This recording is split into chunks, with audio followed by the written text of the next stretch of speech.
The real battle these days is not a battle over opinions and policy matters. It's a battle over facts.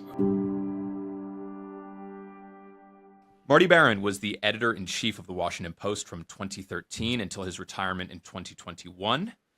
And a few months after Barron started the top job at the iconic paper, billionaire Amazon founder Jeff Bezos bought the Post. And he worked closely with Marty Barron throughout his tenure, which spanned the rise, the shocking victory, and the first term of President Donald Trump, as well as a slew of other major stories that earned the Post under Marty Barron 10 Pulitzer Prizes. He's one of the leading newspaper editors of our time and an invaluable voice on many of the challenges facing the media industry in 2025. Marty Barron, thanks so much for coming on Press Club. Thanks for having me. I want to start with a fresh round of challenges facing the Washington Post, which is a newspaper that you edited for years. The paper has been under duress for a little while now. The problems range from concerns about the new publisher, Will Lewis, to the abrupt and curious decision to axe the paper's endorsement ahead of the 2024 election. This week, Jeff Bezos issues a rare statement declaring that the Post opinion section will now advocate for personal liberties and free markets and not publish opposing viewpoints on those subjects. He also announced that David Shipley, the editor of the opinion section, had resigned as a result of the edict. What did you think when you first heard this? Well, I was very disturbed. I was shocked by that. It's not something that I anticipated because my impression was that Bezos was arguing all along for a variety of opinions on the opinion pages, that it should reflect the range of opinions that we have in the country, because there's always debate about policy, and that a news organization like the Washington Post had a tradition of carrying a wide variety of opinions, and that it should make sure that it continued doing so. So I was stunned by that and deeply disturbed by it.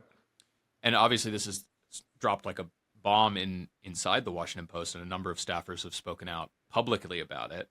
As you note, this is curious because it drastically narrows the editorial purview of the opinion pages of the Post, which seems to fly in the face of Jeff Bezos' claim that he wants to promote freedom throughout the paper. There's been a lot of speculation about what has motivated this. Do you have a sense of why Jeff Bezos made this announcement and why he made this decision about the opinion pages? Look, I mean, I don't know for sure. I'm obviously I can't get in his head, and he's not. I don't think I'm on his favorites list at the moment. He's not calling me, so I don't, know for sure. But I think I can speculate in an informed way about that. First is that I think that he does not want an editorial page that day in and day out is taking Trump to task. He has sought to repair his relationship with the Post. He was perceived as an enemy of Trump's perceived him as an enemy for one reason and one reason only, and that was the coverage of the Washington Post, and not just the news coverage, but also the editorials as well. And so he has sought, starting before the election, 11 days before the election, when, as you noted, the Post decided not to run a presidential endorsement for the first time in almost 50 years.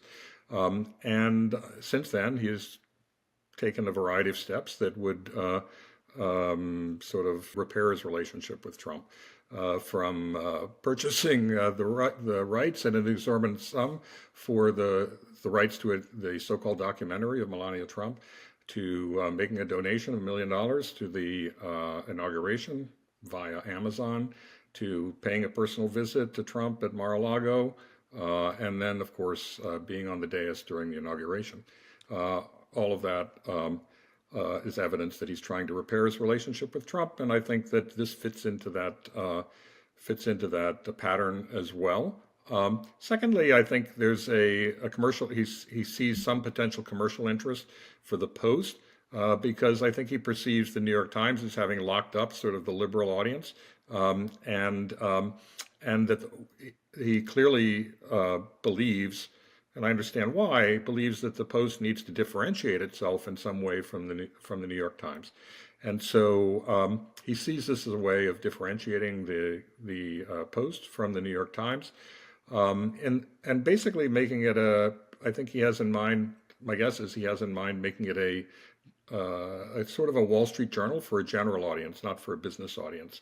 In fact, the this notion of free markets and personal liberties is very close to the motto of the Wall Street Journal. And so I think he sees this as a way of differentiating the Post and gaining some commercial advantage that way. Yeah, I believe the Wall Street Journal motto is "Free markets, free people," which Right. is Well, it's pretty close. very close. Yeah, it sounds awfully inspired. Yeah, you could almost they they might actually accuse him of plagiarizing. I don't. Yeah, they could sue. To me, it doesn't make a whole lot of business sense. I mean, that's the what you just laid out is the best explanation I've heard from a business perspective of why he would want to do something like this. Because when I first heard it, my thought was, okay, you're basically pushing the opinion pages to look more like the Wall Street Journal. We already have the Wall Street Journal. And so to me, it seemed like a great way to make the paper's purview and audience smaller whilst spurring another round of subscription cancellations for people outraged that that they perceive this as him appeasing Trump. Do you think that there's any way that this puts the paper back on track? And I know that you were editor in chief, you weren't publisher, but do you foresee it as working at all in terms of the helping the paper turn around? I wouldn't bet on it. That's for sure. So, I mean, I can see why he might want to do it and why he might think it would work. But look, they've already lost hundreds of thousands of subscribers because they chose not to endorse. They're likely, I would assume that they're going to lose maybe another few hundred thousand subscribers because of this decision. I have no idea. I don't think they're going to make a more interesting opinion section because all of the opinions are going to be the same from one day to the next. So there won't be a wide range of opinion. And opinions has actually been a big draw for Washington Post readers and a big draw for subscribers. Basically, we were able to attract subscribers with our coverage of politics, with our investigations, and with opinions. If you make all the opinions the same, and particularly opinions of the sort that seems to sort of fit neatly into his own worldview, then I don't think you're going to make the opinion pages terribly interesting. And I don't think the Trump supporters are going to be rushing to the Washington Post all of a sudden because they've changed their editorial point of view. So, I could be entirely wrong. I could be surprised. Bezos built a bigger business than I ever built. I didn't build any business. So he could be entirely right. But based on what I know about Post readership and what I know about the media business, I'm very skeptical that this will work. Yeah, it's something that I feel like we see.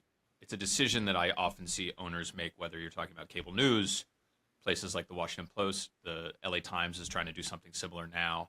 This idea that if you start hiring pro-Trump voices, that supporters of Trump will suddenly start picking up the Washington Post. Sure. Strikes me as totally harebrained. It's just not going to happen.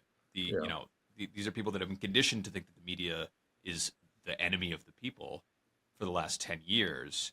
They're not going to start reading the Washington Post. No, and I think the other thing is that the real battle these days is not a battle over opinions and policy matters. It's a battle over facts. I mean, was the 2020 election legitimate or was it fraudulent? I mean, all of the evidence shows that it was legitimate. It wasn't fraudulent. And yet you have a lot of Trump supporters who still believe that it was fraudulent simply because Donald Trump says it was fraudulent. Was the mob on January 6th of 2021, was that just a normal tourist visit, as some Republicans describe it, or was it a really violent act in an effort to overturn the results of the election? Was it an insurrection? I think it falls into the latter category, and it wasn't a normal tourist visit. And so the battle these days is really over what is a fact, and how do you determine what a fact is, not whether people's particular policy differences and their opinion, the differences of opinion. And so if the Post continues to do its job, and I think it is continuing to do its job in the news department and doing it very well, and the coverage has been stellar and revelatory about what's happening in this Trump administration, then they will find themselves in conflict with Donald Trump. He will call them fake news. And if Bezos he has not interfered in the news coverage. He did not interfere when I was there. He has not interfered since, from everything that I know. And if they continue doing that kind of work, they'll find themselves in conflict with Donald Trump, and then his supporters are not going to be happy with the Washington Post, notwithstanding the opinions on the opinion pages. Yeah, it's like whatever audience that they might get by handing over, let's say, the opinion pages to Hugh Hewitt, they're going to immediately lose as soon as the news side reports that the 2020 election was in fact not stolen. Right, exactly. And if they're not willing to declare that the Gulf of Mexico is the Gulf of America, Right. or accept some other fiction that's being propagated by Trump and his allies. So that's going to be the battle, and Trump supporters will be deeply disappointed. If the Post is doing its job, and I think it will continue to do its job, people will be deeply disappointed that the Post news department has not fallen into line with the MAGA crowd. Right. Now, let me ask you this, because I have your book Collision of Power right here, which really is brilliant, and I urge everyone to go pick it up if you haven't read it already. But in the book, you praise Jeff Bezos for how he served as the owner of the Post during your tenure there. You say that he stood up to Trump. He resisted immense pressure from Trump and the administration to stop the Washington Post's pretty hard-hitting coverage of him. So that's how he behaved when you were serving as editor in the first term. How do you explain how we went from that? And also, I should ask about this specifically because the Post's slogan during the first Trump term was obviously "Democracy dies in darkness," which is something I believe, and correct me if I'm wrong, that he pushed for, that you were perhaps a little bit skeptical of because you didn't want it to seem like the Post was the opposition to the administration, and so that's how he was when you served as editor in the first term. How do you explain the transition from that to what we're seeing now from Jeff Bezos? Sure. Well, first of all, my concern about democracy dies in darkness didn't have to do with being perceived as the opposition to Trump. It had to do with hardly any marketing person would tell you that you should have death and darkness in your motto. So I was a little nervous about having death and darkness out there. We tried using light, but it sounded like we were either a part of a cult or we were too self-adulatory. So it didn't work. I see that problem on both slogans now that you mention it. So just to clarify on that point. Okay. Look, I mean, I think that what's happened is that over time it's become quite clear that Trump was going to be more vengeful during a second term than he was even during the first term. And you could see signs of that at the end of his first term, where he was incredibly vengeful in that final year, particularly after he was acquitted during impeachment proceedings. And so he was firing people right and left, and so I think that there was a sense, correct one really, that Trump was going to go punish his enemies and reward his friends, and punish his enemies very severely. And you can see that today. So Trump just the other day, declared that this law firm, Covington and Burling, that represents Jack Smith, the former special counsel, has that they should have no government contracts whatsoever. And so they're whatever government contracts they have, they're going to lose, and then and then their lawyers were denied security clearance as well. So that's what's happened. Right. Fearful of that. Yeah, there's sort of two theories that I could possibly have about this, aside from him thinking that it's a good business decision. One is that, and in the first Trump term, Trump did try in certain ways to crack down on the press. The Washington Post, certainly a prime example of a place that was targeted, and Amazon was targeted as well, I believe, because of Jeff Bezos' ownership of the Washington Post. But Trump was limited in what he could do in terms of his ability to bully other companies. And I believe there were people in Trump's administration who pushed back on his attempts to crack down on Amazon. Now, the current administration, there is nothing stopping Trump from either using the federal government to block mergers, or him punishing the press, or him punishing Jeff Bezos's various business interests.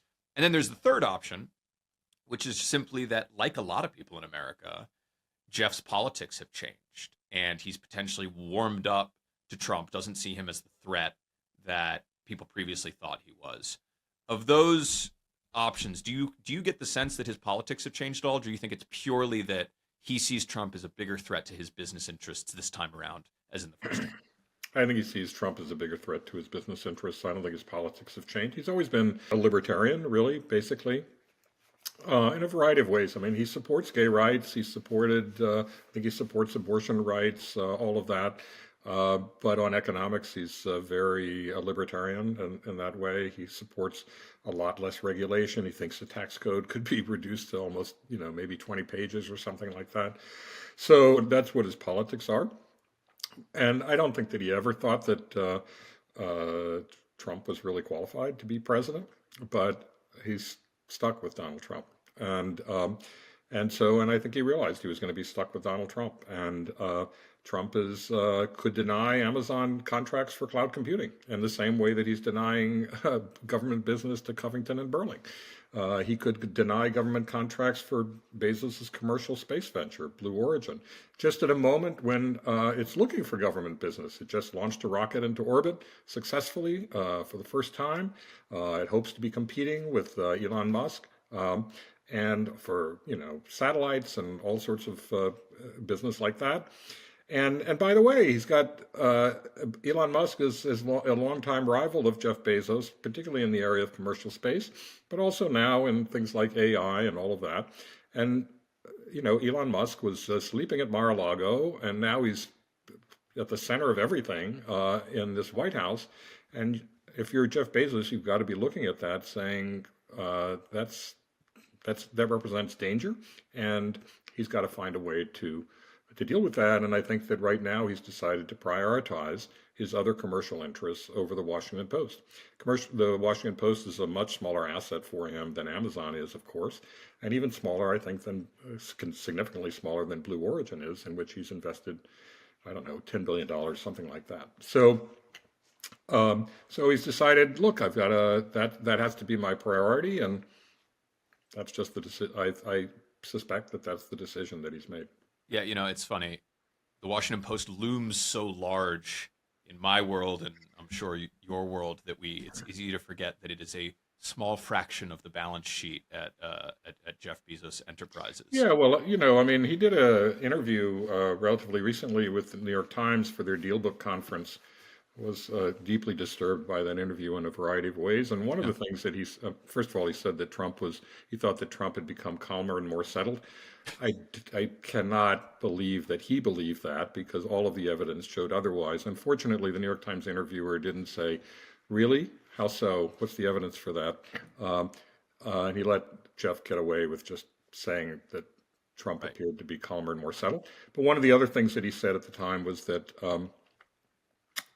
the Post was punching above its weight in terms of controversy. And I took umbrage at that, because I guess it depends on how you measure the weight. So if you measure the weight only in terms of financial size, then of course it's punching above its weight. But if you measure its weight in terms of its consequence for American democracy, it has more weight in American democracy than Amazon does. And I think he needs to start weighing things a little differently. Speaking of that, because you've warned for a while that a second Trump term would pose threats to the press.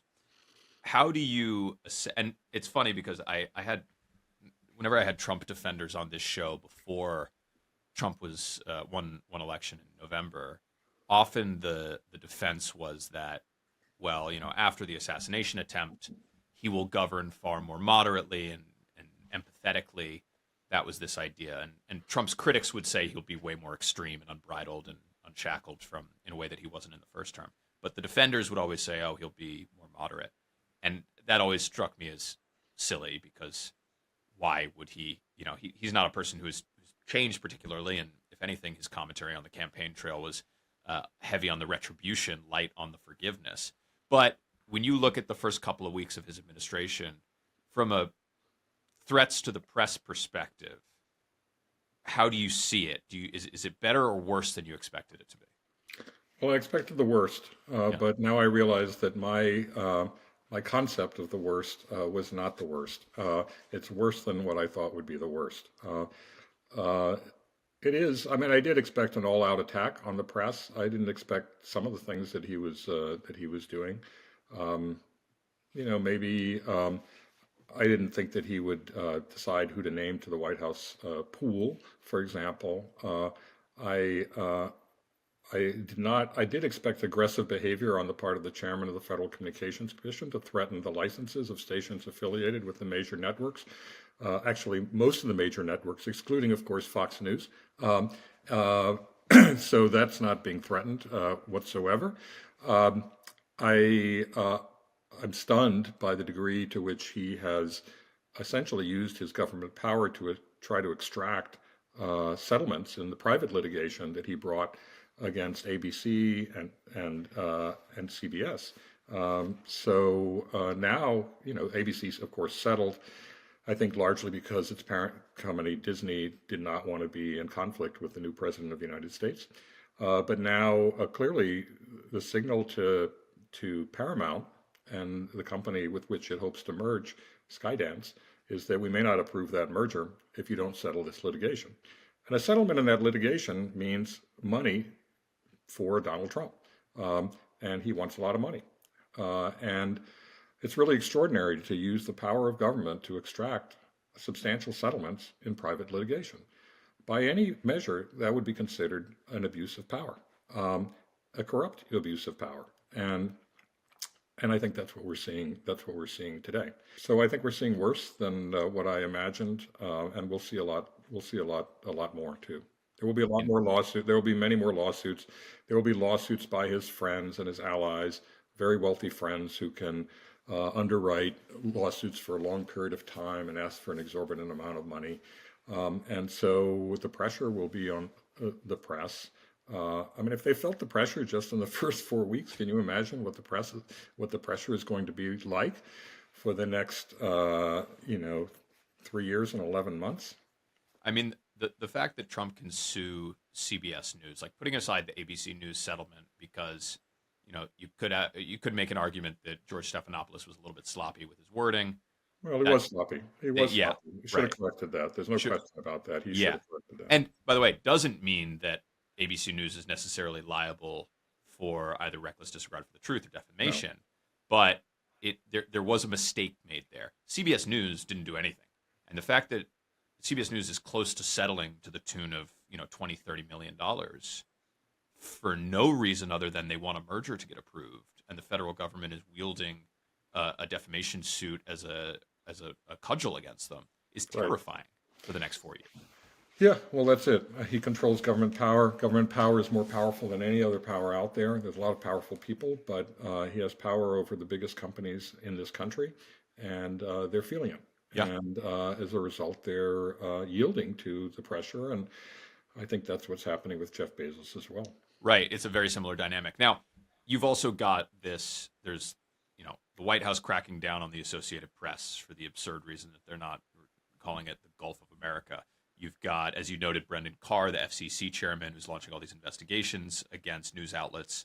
The White House just wrested control of the press pool from the White House Correspondents Association. There has been just an almost daily onslaught against the press from this White House. Are you resigned to a sort of, I don't want to say, a deep state of depression, but do you have any hope that the media is going to be able to, obviously they're going to survive the next 4 years, but are you seriously alarmed and very concerned about the powerlessness of, let's call it, the traditional media against these threats, given the business challenges and the threats from the Trump administration and his allies? Or do you think everything's going to be all right and there's just going to be a bumpy road for the next couple of years? Well, bumpy wouldn't begin to describe it. I mean, I try to be an optimist, and I think I still am an optimist, so I'm not suffering from the deep depression that you described. That's good. But I am deeply concerned. I think that Trump's model is really Viktor Orban in Hungary. who was able essentially to marginalize the traditional press, to have his allies take over the biggest outlets. And so while there are some remnants of an independent press in Hungary, they're very small, they've been marginalized, they don't have the large audience that they had before. And I think that's what Trump would want to do. I think we're not powerless. So our biggest power is real reporting, good, aggressive, revelatory reporting. I think already the reporting that's been done on this administration in the first 4 weeks or so has had an impact. Telling the world about where Doge is, where the 19-year-old and the 20-somethings are, and the access to the information that they're getting, information about treasury payments, information about social security records, information on your tax returns, and all, which basically means they know everything about you, well, a lot about you, that's for sure, that you never expected would be in the hands of people who've never really been vetted before, and in whom you have very little confidence that they will be discreet with that information. And so, particularly given the backgrounds of some of the people who are in the Doge crew, which for some of them at least leans to the extreme right, one of whom proudly boasted that he was a racist, claiming he was a racist before racism was popular. So, that kind of reporting and the other sort of reporting that's being done, and the reporting on the impact that these cuts will have on ordinary people. And when you realize that there's so many federal employees in red states, so many beneficiaries of federal benefits who are in red states, including Medicaid, for example, then that kind of reporting, I think, will have a real impact. And I think we're already beginning to see some of that. So that's our power. Our power is the ability to report. And that's why we need to exercise that power as energetically as we possibly can. Yeah, and I mean, I've been amazed, I guess not surprised, but really impressed by the quality of the reporting that we've had in the first couple of weeks about this administration, which is great to see. One of the big challenges facing the media right now is this idea, which is being pushed by people like Elon Musk, that the legacy media is dead. His words, legacy media. And that X is where you can get reliable information. What do you make of that? And does it concern you that more and more Americans are turning to these independent voices over institutions like the Washington Post, the Boston Globe, Miami Herald? Well, I don't mind independent voices as long as they're based on fact. The way that people communicate is changing. You yourself are evidence of that. And that's fine. That's good. As long as people are responsible, as long as it's fact-based, as long as people are informed. If they have a better way of communicating, hey, more power to them. And traditional media should learn from that. And I hope they do learn from that.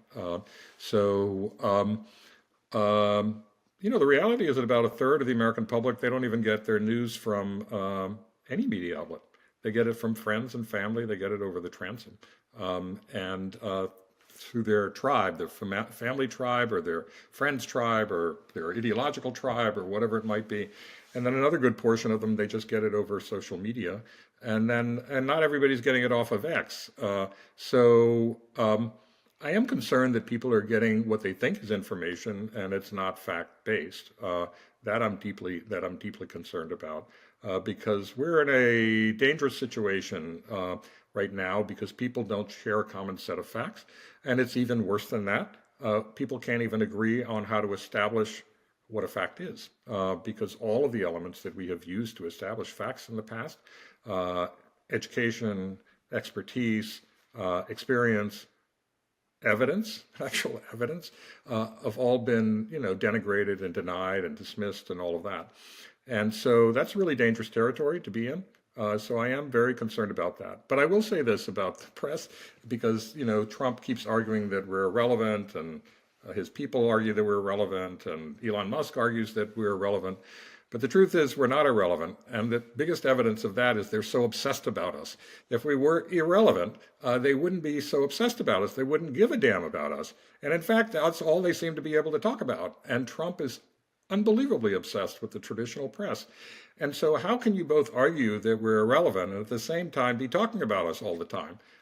So it makes no sense. And the truth is, he knows that we're not irrelevant. We're not as influential as we once were, but we have a powerful effect on what the public discussion is. And and so so anyway, so yeah, am I concerned that people are getting their information from outfits that are not fact-based? Yes. Do I care if it's coming from traditional news organizations? I mostly care that people are getting it from a reliable supplier of information, one that is fact-based. And if people have new, innovative ways of communicating, hey, great. I admire that. They're being entrepreneurial. They're recognizing that technology has simply changed the way that we communicate information, that we should communicate information. And so, organizations like the ones I've worked for should start thinking quite seriously about whether we change the way we communicate information and start making some like rapid adjustments. So anyway, that's where I come down on that. Yeah, it's the two great ironies of the media critics of this era. I feel one is that they obsess over whether a story is not on A1 of the Times or not, and also constantly use reporting from places like the New York Times and the Washington Post, and then talk about how they're irrelevant and fake news. The Trump administration just did that. They were talking about an AP story and Yeah, exactly. AP story, even as they're talking about how EP is all just fake news. Right. I mean, this happened all the time. This happened all the time during the first term of the Trump administration. They would call us fake news, and then when they saw a story that they liked, that was supportive of whatever it is they wanted to talk about, they would cite traditional media. Yep. And then they would always say, well, it's really remarkable that this comes out of the Washington Post or this comes out of the New York Times. But, it wasn't so remarkable. They were constantly quoting us when it served their purposes. So, that is Trump's goal, is to try to undermine the role of the press. He said that to Leslie Stahl right at the beginning, that she asked him why he continued to attack the press. And as is often the case, he was quite open. And he said, I do it so that when you publish something that's negative about me, people won't believe it. And he has counted he's called one of his greatest triumphs in this first term was undermining the public confidence in the press. And he's right about that. He has had a big impact on that. And so he considers that to be a great victory, and it remains one of his goals. And the reason that it remains one of his goals is because we are still relevant. Because if we weren't still relevant, he would shift his goal to something else. Right. Yeah, it is shocking to the extent to which he's been successful at undermining the press, despite being extremely explicit about the fact that it's a bad faith effort. Now, just to go back to the Post real quick, are you concerned about the independence of the paper now, and that these interventions from Jeff Bezos might continue over the next couple of years? Well, so far, as I said before, I have seen no evidence that he's interfered in the news coverage. Right. And reporters have come out and said that they haven't had any. They haven't and felt any pressure. I guarantee you, if he had interfered, that's what I said to people when I was there, is that if he had interfered, I can guarantee you would have learned about it, because the newsrooms are the leakiest places on earth. And news reporters and editors would have told you and everybody else, look what happened. It's an outrage. It would have circulated immediately. And no, there has not been one story of that sort, not one story that provides any evidence of interference on the part of Bezos in the news coverage. So I give him credit for that, because I know a lot of business executives, if they are owners of media outlets like the Post, they would not give that kind of independence to their news departments. So I give him total credit for that, and I remain enormously grateful for the independence that he gave me and the news staff during my tenure there. And I repeatedly say that. I am still concerned about the way that some of the decisions that he's made. I mean, look, when you're, when he wrote to readers explaining why they did not do a presidential endorsement, he said that all of us need to work harder to establish our credibility. And he also argued in that piece for the Post's independence. Well, when you're sitting up on the dais during the inauguration of Donald Trump, you are not working harder to establish the credibility of the Washington Post. And you are not signaling the independence of the Washington Post. You are signaling the dependence of Jeff Bezos, of Amazon, and Blue Origin on Donald Trump. It's a sign of dependence, not independence. So it disturbs me that, he writes to the Post readers saying that all of us need to work harder to establish our credibility and our independence. And then he himself engages in an activity that actually sends the opposite signal, a signal that hurts the credibility of the Post and hurts and signals dependence rather than independence, and does a lot of damage to the hardworking staff on the news staff and the independent opinion writers as well, and damages them, and causes enormous disruption and hurts their credibility. And I know that a lot of people there are disturbed about that, as they should be. And it would serve him well if he would spend more time talking to the people in the newsroom about why they are so deeply concerned. But he doesn't do that. Yeah. Do you have any sense or thoughts on Will Lewis's role in all of this? He's the new publisher of the Washington Post. He came up in Rupert Murdoch's News Corp. Do you have any thoughts about his role? Well, he seems to be doing what Bezos wants, I guess, or he's proposing things that Bezos has accepted, so they see them essentially as one and the same, right, in this regard. And right after Bezos tweeted out that he was going to establish this new policy for the opinion pages, Will Lewis, the publisher, put his own email out to the staff, embracing it. Will Lewis is the one who first communicated to the staff that they were not going to be publishing, and communicated to the public that they were not going to be publishing a presidential endorsement. Initially, they issued two statements that suggested that Bezos wasn't involved in that decision. Those statements were deceptive. And so the first one said that Bezos had not been sent, had not read, and had not opined on an editorial endorsement. And I remember one reporter calling me and saying, well, the Post said that he wasn't involved. And I said, you actually should read that statement much more closely, because it doesn't say that he wasn't involved in the decision not to endorse. It only says that he was not sent an editorial, he did not read an editorial, he did not opine on that or any editorial. That's different from saying that he wasn't involved in the decision to not run a presidential endorsement.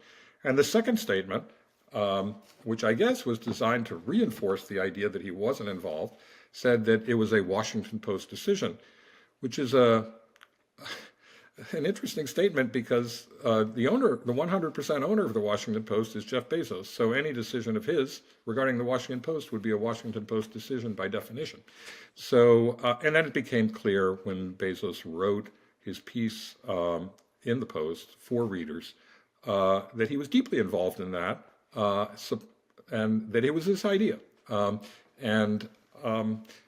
way to win the confidence of readers is to be honest with them, and I don't think they were being straightforward with their readers in that instance. No, in terms of regaining trust, I don't think any of this has helped in the way that they've claimed the intentions are for it. Now, what do you say, speaking of the audience, what do you say to people that want to cancel their subscriptions or that have canceled their subscriptions to the Post as a result of these decisions? Yeah, well, I'll say that I have not canceled my subscription, and the reason I haven't canceled my subscription is because I really admire the news reporting that's taking place at the Post. I've been thrilled by it. I've been delighted with what I've seen. I think it's been stellar. They've been super competitive. They're telling me what I want to know about this administration, and I really value that. And I think the public should value that as well. So I don't encourage people to cancel. I understand why people want to protest in some fashion. I've heard some people say, well, maybe you should just cancel your Amazon subscription. And then they go, oh, I can't do that. Can't do that. No, God forbid I cancel my Amazon Prime subscription, but my membership. So I'll just cancel the Post. But the Post is what's actually doing the work to hold Trump accountable, to tell people what's happening in their government. And notwithstanding all the stuff that's happening on the opinion pages and all of that. And look, I've been gone for about 4 years, but I know the staff. It's great staff. They're really honorable people. They work really hard to gather the information. It's really unfortunate that they're having to be they're sort of being victimized by all the things that are happening around them. And I wish that Bezos and Will Lewis would publicly thank them for the kind of work that they're doing today, which is exactly why we have a free press in this country and why we need a free press in this country. And it would be nice, instead of causing so much disruption, if publicly they expressed their gratitude to the staff for the hard work that they're doing and the revelatory work they're doing, because they deserve that gratitude. And I think the public should be grateful as well for the work they're doing and should support that. My last question: how are you enjoying retirement? Good. You know, I mean, I spent 2 years writing the book, a year promoting it, and now I go around talking about the kinds of things we're talking about here, is talking about journalism and politics and our role in the country and what I think standards for journalism should be. I don't have to get up at 5:15 in the morning. I don't have to work 24/7 and every minute. So that's good. Do you miss it though? You know, I did it. I was the top editor for 20 years at 3 different news organizations. I worked in the business for 45 years. I was 66 years old at the time that I retired. I was exhausted after 2020. It was a really difficult time for a variety of reasons. I thought a lot about it, and I was really ready to.